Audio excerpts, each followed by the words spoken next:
সালামু আলাইকুম। এই মুহূর্তে একটা ক্রান্তিকাল পার করছে বাংলাদেশ।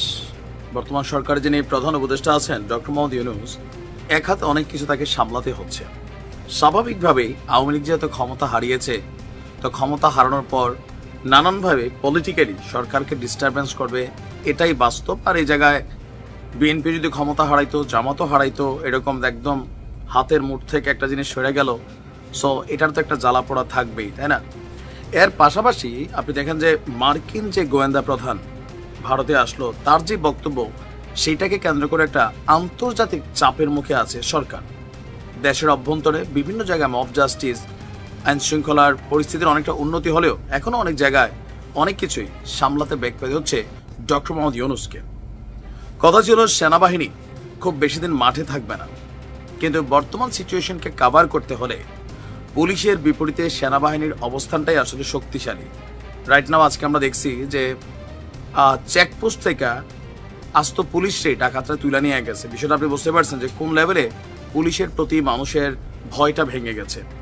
এই সার্বিক পরিস্থিতিকে কন্ট্রোল সহ আগামী নির্বাচন ইস্যুতে একটা বিশেষ বৈঠক হয়েছে সেনাপ্রধান এবং ডক্টর মোহাম্মদ ইউনূসের মধ্যে।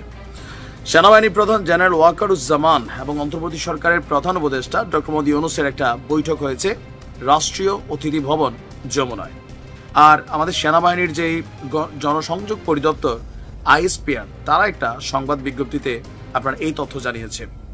বিজ্ঞপ্তিতে বলা হয়েছে, সেনাপ্রধান এই সাক্ষাতে দেশের চলমান সামগ্রিক পরিস্থিতি, নিরাপত্তা অবস্থা এবং সেনাবাহিনীর চলমান কার্যক্রম সম্পর্কে প্রধান উপদেষ্টাকে অবহিত করেছেন।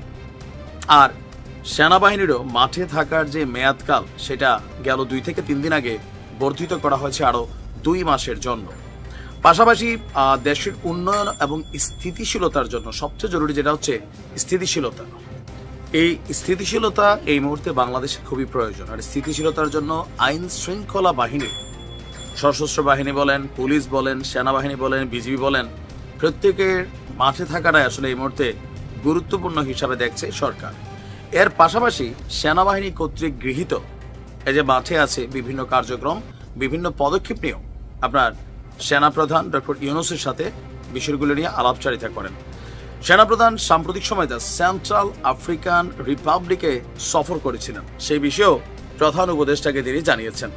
প্রধান উপদেষ্টা সেনাবাহিনীর ভূমিকা এবং অবদানের প্রশংসা করেন এবং ভবিষ্যতে নির্বাচন সময় পর্যন্ত বা এর পরবর্তী যে সময়কাল আছে, ওই সময়কালে সেনাবাহিনীকে কি করতে হবে, কিভাবে মার্কেট বা দেশকে পরিচালিত করতে হবে রাইট নাও, এ সকল ব্যাপারে গুরুত্বপূর্ণ দিক নির্দেশনা দিয়েছেন এবং তিনি আশা করেছেন দেশের সার্বভৌমত্ব ও নিরাপত্তা নিশ্চিত করতে সেনাবাহিনী তাদের পেশাদারিত্ব নিষ্ঠার সাথে তারা পালন করবে। তো এই বৈঠকটা খুব যে বেশি গুরুত্বপূর্ণ আবার খুব যে বেশি গুরুত্বহীন তাও না, কারণ আমরা দেখেছি গেল 7 মাসে সম্ভবত প্রতি 2-1 মাস পরপরই সেনাপ্রধান এবং প্রধান উপদেষ্টা তাদের মধ্যে বৈঠক হয়, যেহেতু আইন শৃঙ্খলার একটা বিশাল দায়িত্ব সেনাবাহিনীর উপর। সো এই জিনিসগুলো নিয়ে সম্ভবত দুজনের মধ্যে আলাপ আলোচিত হয়। আর সেনাপ্রধানকে নিয়ে নানান যে বক্তব্য আছে বা প্রোপাগান্ডা আমরা ধরতে পারি, কেউ কেউ বলছেন সত্যি, কেউ প্রোপাগান্ডা, আবার আমরা ধরে নিচ্ছি যে সেনাপ্রধানের ভূমিকা খুবই গুরুত্বপূর্ণ ছিল। এগুলো নিয়েও ডক্টর ইউনূস বিশেষ গুরুত্ব দিচ্ছেন।